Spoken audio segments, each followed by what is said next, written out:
اب جو آیت آ رہی ہے یہ بھی طویل آیات میں سے اور عظیم ترین آیات میں سے آیت استخلاف، یہ خلافت کا جو اللہ تعالیٰ نے وعدہ کیا ہے اس امت سے۔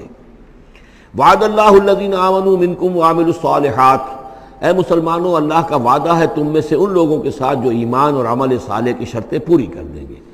یہ نام کے مسلمان، نسلی مسلمان جو اللہ کے حکم پر چلتے بھی نہ ہوں، اللہ کے احکام کے مطابق عمل نہ کرتے ہوں، دین کے لیے تن من دھن لگانے کو تیار نہ ہوں، ان سے یہ وعدہ نہیں ہے۔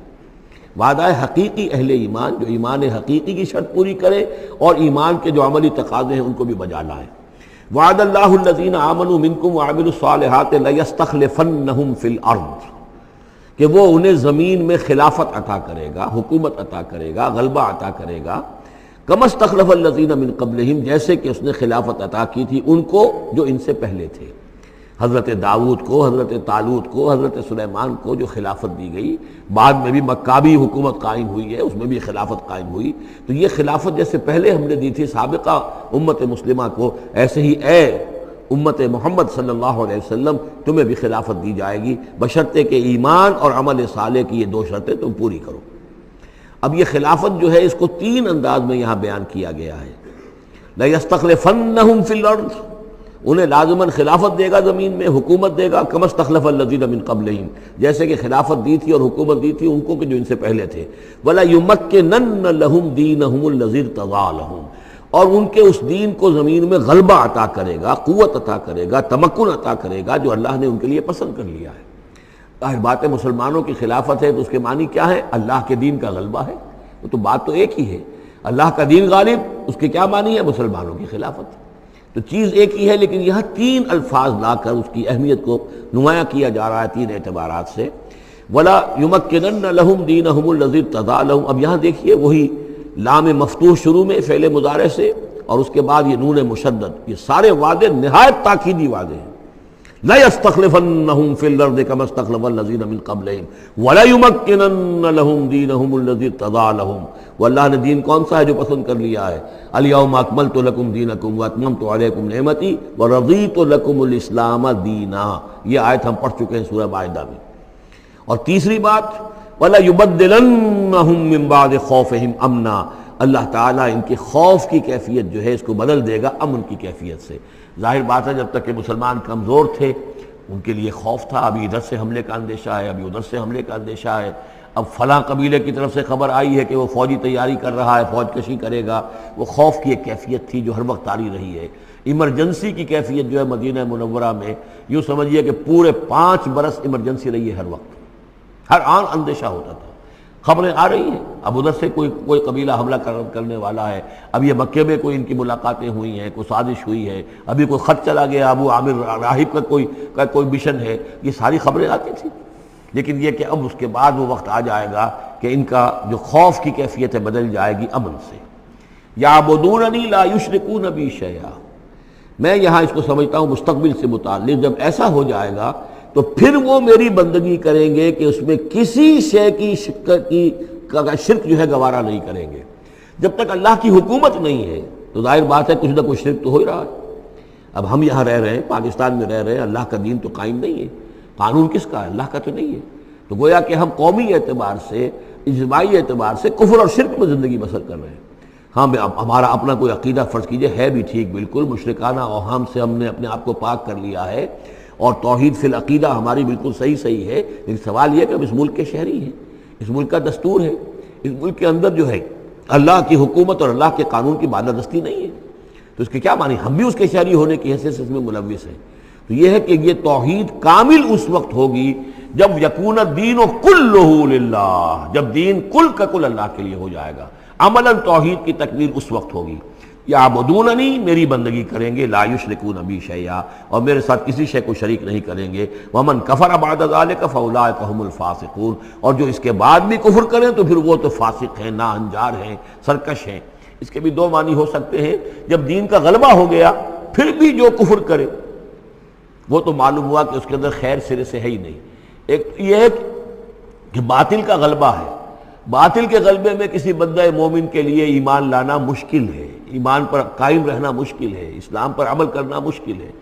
لیکن جب دین غالب ہو گیا ہو تو اب تو ظاہر بات ہے کہ اب تو ساری رکاوٹیں دور ہو گئیں، اب تو ایک شخص کی کسی کی اپنی فطرت ہی میں کجی آ چکی ہے، کوئی پرورٹڈ نیچر کا شخص ہے، تبھی وہ رہے گا کہ جو اسلام سے دور رہے۔ وَمَنْ كَفَرَ بَعْدَ ذَلِكَ فَأُولَٰئِكَ هُمُ الْفَاسِقُونَ۔ اور میرے نزدیک اس کا ایک مفہوم یہ بھی ہے کہ ہمارے ان تین پختہ وعدوں کے بعد بھی جو شخص کمر ہمت نہ کس لے اور اس کام کے لیے کھڑا نہ ہو جائے، گویا کہ وہ ہماری بات کا کفر کر رہا ہے، انکار کر رہا ہے، اسے ہمارے ان وعدوں پر یقین نہیں ہے۔ وَمَنْ كَفَرَ بَعْدَ ذَلِكَ فَأُولَٰئِكَ هُمُ الْفَاسِقُونَ، تو وہ تو گویا کہ فاسق ہے اور سرکش ہے اور ناہنجار ہے۔ اس آیت کو ذہن میں رکھیے، اس حدیث کو آج میں چاہتا ہوں کہ اس کا متن بھی آپ کو سنا دوں کہ اس کی خبر دی ہے محمد رسول اللہ صلی اللہ علیہ وسلم نے۔ تاریخی اعتبار سے تو یہ نوٹ کر لیجئے، یہ سن 6 ہی کے اندر، ابتدائی میں سن 6 کے یہ آیت نازل ہوئی۔ سن 6 ہی میں صلح حدیبیہ ہو گئی، انا فتحنا لک فتحا مبینا، گویا کہ اس آیت کا جو مصداق ہے وہ ظاہر ہونا شروع ہو گیا۔ سن 7 میں غزوہ خیبر ہوا، اللہ نے بہت بڑا مال غنیمت مسلمانوں کو دیا۔ سن 8 میں مکہ فتح ہو گیا۔ سن 9 میں موپنگ اپ آپریشن ہو گیا، اعلان کر دیا گیا حج کے اندر کہ آئندہ سے یہاں کوئی مشرک نہیں آئے گا، اور اب تمہارے لیے اتنی مہلت ہے، کسی کوئی معاہدہ قائم نہیں رہے گا، جو معاہدے ہیں میعادی ان کی میعاد ختم ہوتے ہی معاہدہ ختم، اور جن کی میعاد کوئی نہیں تھی ان کے لیے ہم 4 مہینے کی میعاد مقرر کر رہے ہیں کہ اس کے بعد کوئی معاہدہ کسی مشرک سے نہیں ہے، جب یہ مدت ختم ہو جائے گی قتل عام شروع ہو جائے گا۔ تو یہ تو اللہ تعالیٰ کی طرف سے جزیرہ نما عرب کے اندر دین کی تکمیل ہو گئی، خلافت قائم ہو گئی، اللہ کی حکومت قائم ہو گئی۔ جیسے حضرت داؤد خلیفہ تھے، یہاں حضرت محمد خلیفہ ہیں صلی اللہ علیہ وسلم، اس لیے کہ حاکم اب کون ہے؟ حضرت محمد صلی اللہ علیہ وسلم۔ اپنی زندگی میں تو حاکمیت جو بھی ہے آپ کے پاس ہے۔ اس کے بعد خلافت راشدہ میں پھر یہ خلافت کہاں سے کہاں پہنچی وہ آپ کو معلوم ہے، لیکن پھر ریورسل شروع ہو گیا۔ لیکن وہ حدیث میں آپ کو سنا رہا ہوں، حضرت نعمان بن بشیر سے مروی ہے رضی اللہ تعالیٰ عنہ، اور مسند احمد بن حنبل میں یہ روایت ہے کہ حضور نے یہ فرمایا صلی اللہ علیہ وسلم، تکون النبوۃ فیکم ما شاء اللہ ان تکون، مسلمانوں تمہارے مابین نبوت موجود رہے گی جب تک اللہ چاہے گا کہ رہے، یعنی میں موجود رہوں گا بنفس نفیس تمہارے مابین جب تک اللہ چاہے گا۔ ثم یرفع اللہ اذا شاء یرفعها، پھر اللہ تعالیٰ اس کو اٹھا لے گا جب چاہے گا، نبوت کو اٹھا لے گا، یعنی میرا انتقال ہو جائے گا، تو ایک دور جو ہے وہ ختم ہو جائے گا۔ فرمایا ثم تکون خلافۃ علی منہاج النبوہ، پھر خلافت ہوگی نبوت کے نقش قدم پر، نبوت ہی کے طریقے پر، ٹھیک وہی نظام جو محمد عربی صلی اللہ علیہ وسلم نے قائم کیا تھا، بعین ہی، ایک بال کے فرق کے بغیر وہ نظام جو کا تو قائم رہے گا، خلافت علی منہاج النبوہ۔ فتکون ما شاء اللہ وان تکون، یہ بھی رہے گا جب تک اللہ چاہے گا یہ دور۔ ثم یرفع اللہ اذا شاء یرفع، پھر اس دور کو بھی اللہ اٹھا لے گا جب اللہ چاہے گا۔ ثم تکون ملکن عاضا، پھر ملوکیت کا دور آئے گا، اور وہ کاٹ کھانے والی ملوکیت ہوگی، کاٹ کھانے والی ملوکیت، ظالم ملوکیت، اور یہ بھی رہے گا جب تک اللہ چاہے گا، پھر اللہ اس کو بھی اٹھا لے گا۔ پھر چوتھا دور آئے گا ثم تکون ملکن جبریا، پھر غلامی کی ملوکیت ہوگی، یعنی یہ دور جو ہمارا گزرا ہے کولونیل دور، پہلے یہ کہ ملوک تھے، بادشاہ تھے، چاہے وہ بنو عباس میں تھے یا بنو امیہ میں سے تھے، یا یہ کہ ترک تھے، مسلمان تو تھے، کلمہ گو تو تھے، ان میں کوئی کوئی نہ اچھا بھی ہوتا تھا، بہت اچھے لوگ بھی تھے، برے لوگ بھی تھے، لیکن مسلمان تو تھے، کلمہ گو تو تھے۔ لیکن چوتھا دور آیا کہ کہیں ہم انگریزوں کے غلام ہو گئے، کہیں ہم ولندیزیوں کے غلام ہو گئے، کہیں ہم فرانسیسیوں کے غلام ہو گئے، کولونیل پاورز۔ تو ہماری تو ملکہ معظمہ جو ہے ملکہ وکٹوریہ تھی، 1857 سے تو ہم ان کی رعایا بن گئے تھے، اس سے پہلے تو جو بھی تھی بہرحال ایسٹ انڈیا کمپنی جو تھی، لیکن یہ کہ بعد میں تو ہم براہ راست تاج برطانیہ کے غلام تھے۔ یہ چوتھا دور ہے جو تقریباً یوں سمجھیے کہ ابھی نصف میں پہنچا ہے، اس اعتبار سے کہ اگرچہ براہ راست وہ جو حکومتوں کا جو ہے جو یہاں پر تھا، جو بساط بچھی ہوئی تھی وہ لپیٹ دی گئی ہے،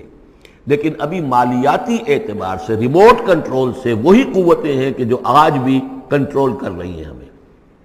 یہ ریموٹ کنٹرول ہے۔ ابھی یہ چوتھا دور ختم نہیں ہوا ہے، پہلے یہ براہ راست آکوپیشن اور اپنی حکومتیں، اپنی فوجیں لا کر، اب یہ ہے کہ اس کے بغیر بائی پراکسی،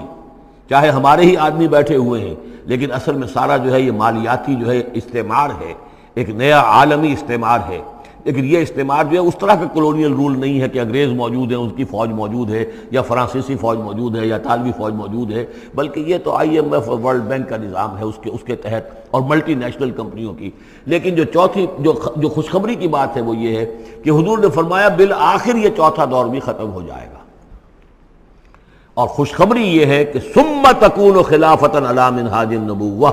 پھر دور آئے گا خلافت علی منہاج النبوہ کا۔ ثم سکت رسول اللہ صلی اللہ، اس کے بعد حضور خاموش رہے، اس لیے کہ اس کے بعد پھر دنیا کے خاتمے کا معاملہ ہے۔ وہ خاتمے کے بارے میں عرض کر چکا ہوں، ایک طویل عرصے تک تو پوری دنیا میں وہ خلافت علی منہاج النبوہ رہے گی، گلوبل، اس لیے کہ حضور نے یہ بتا دیا ہے کہ اب جب یہ خلافت علی منہاج النبوت کا نظام آئے گا تو کل روئے ارضی پر ہوگا۔ مسلم شریف میں روایت ہے، یہ حضرت ثوبان حضور کے ایک آزاد شدہ غلام تھے، جیسے کہ حضرت زید بن حارثہ بھی حضور کے غلام تھے، آپ نے آزاد کر دیا تھا، اسی طرح حضرت ثوبان بھی ہے، مولا، ان ثوبان مولا رسول اللہ صلی اللہ علیہ وسلم۔ اس میں روایت کیا ہے، حضور نے فرمایا ان اللہ زوالی الارض، اللہ نے میرے لیے ساری زمین کو لپیٹ دیا یا سکیڑ دیا، فرائے تو مشارقہا و مغاربہا، تو میں نے سارے مشرق دیکھ لیے زمین کے، سارے مغرب دیکھ لیے، وَإِنَّ أُمَّتِي سَيَبْلُغُ مُلْكُهَا مَا زُوِيَ لِي مِنْهَا، اور میری امت کی حکومت ان تمام علاقوں پر قائم ہو کر رہے گی جو اس طرح زمین کو سکیڑ کر یا لپیٹ کر مجھے دکھا دیے گئے۔ اور یہ روایت صحیح مسلم کی ہے۔ اسی طرح کی ایک اور حدیث ہے حضرت مقداد بن الاسود سے رضی اللہ تعالی عنہ کہ اس روئے ارضی پر کوئی گھر اور کوئی خیمہ نہیں بچے گا، یعنی سیٹلڈ جو علاقے ہیں جہاں گھر ہیں، شہر ہیں، گھر بنے ہوئے ہیں، مکان بنے ہوئے ہیں، یا نومیڈک ٹرائبز جہاں بھی ہیں کہ وہ اپنے خیمے لے کے ادھر سے ادھر جاتے رہتے ہیں، نہ کوئی گھر بچے گا نہ خیمہ جس میں اللہ کا دین داخل نہ ہو جائے۔ بعز عزیز اور ذل ذلیل، یا تو یہ کہ گھر اور خیمے والا اسلام قبول کرے گا، اسلام اس کے گھر میں داخل ہوگا، اس کا بھی اعزاز ہوگا، اور یا وہ گھر والا اسلام قبول نہیں کرے گا لیکن اسلام کی بالادستی جو ہے تسلیم کرنی پڑے گی۔ یؤتوا الجزیۃ عن ید وہم صاغرون، یہ جو ہم پڑھ آئے ہیں سورہ توبہ کے اندر، تو گویا کہ اس کے گھر میں بھی اسلام تو آ گیا لیکن وہ بدبخت جو ہے اسلام کی نعمت سے اور اس کے اعزاز سے محروم رہا۔ یہ ہے وہ خبر کہ جو ہے صحیح احادیث ہیں، اور یہ منطقی طور پر بھی سمجھ لیجئے کہ قرآن مجید میں یہ بات واضح کر دی گئی کہ حضور کو بھیجا گیا غلبہ دین کے لیے، 3 دفعہ فرمایا، سورہ توبہ میں ہم پڑھ چکے ہیں، 2 مرتبہ آگے اور آنا ہے، هو الذی ارسل رسولہ بالہدی ودین الحق لیظہرہ علی الدین کلہ، اور 5 مرتبہ فرمایا کہ حضور کو بھیجا گیا پوری نوع انسانی کے لیے۔ اس کی سب سے نمایاں اور سب سے جو لوگوں کے اندر عام طور پر معروف آیت ہے وہ یہ ہے وَمَا أَرْسَلْنَاكَ إِلَّا كَافَّةً لِلنَّاسِ بَشِيرًا وَنَذِيرًا، ویسے ہم پڑھ آئے سورہ انبیاء میں وَمَا أَرْسَلْنَاكَ إِلَّا رَحْمَةً لِلْعَالَمِينَ، اس کا بھی مفہوم یہی ہے، تمام جہان والوں کے لیے ہم نے بھیجا ہے آپ کو رحمت بنا کر، اور ہم نے نہیں بھیجا ہے محمد آپ کو مگر پوری دنیا کے لیے، پوری نوع انسانی کے لیے بشیر اور نذیر بنا کر۔ ان دونوں کو جوڑیں تو اس کا منطقی نتیجہ بھی یہ ہے کہ حضور کی بعثت کا مقصد مکمل ہوگا ہی اس وقت جبکہ کل عالم انسانیت پر دین حق غالب ہو جائے، اور یہ ہو کر رہنا ہے۔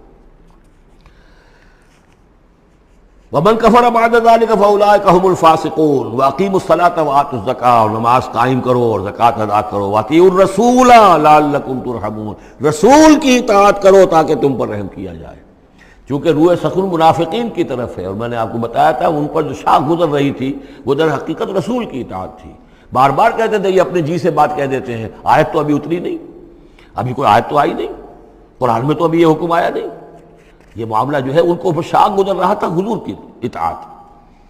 وَأَقِیمُوا الصَّلَاةَ وَآتُوا الزَّکَاةَ، اور نماز قائم کرو اور زکوٰۃ ادا کرو، وَأَطِیعُوا الرَّسُولَ لَعَلَّکُمْ تُرْحَمُونَ، اور اللہ رسول کی اطاعت کرو تاکہ تم پر رحم کیا جائے۔ لَا تَحْسَبَنَّ الَّذِينَ كَفَرُوا مُعْجِزِينَ فِي الْأَرْضِ،